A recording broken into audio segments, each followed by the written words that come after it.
Our today's story is Tortoise and the Bird.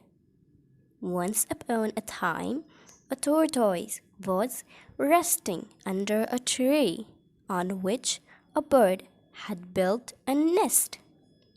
The tortoise spoke to the bird mockingly. "What a shaggy home you have! It's made of broken twigs.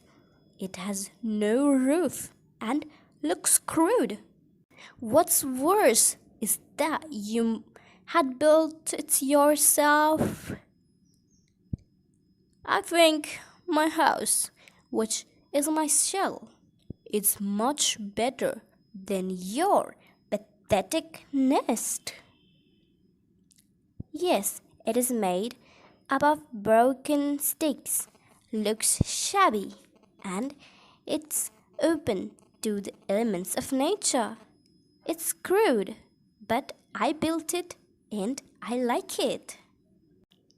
I guess it's just like any other nest, but no better than mine," sighed the tortoise.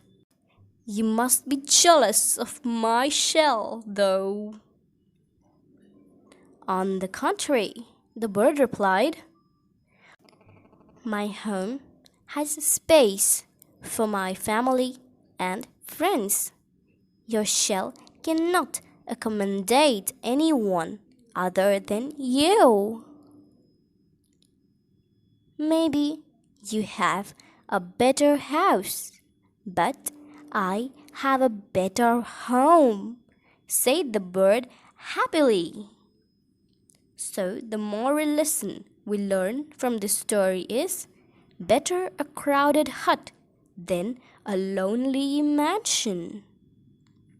If you like my story, please like, share, and subscribe our channel. Thanks for watching.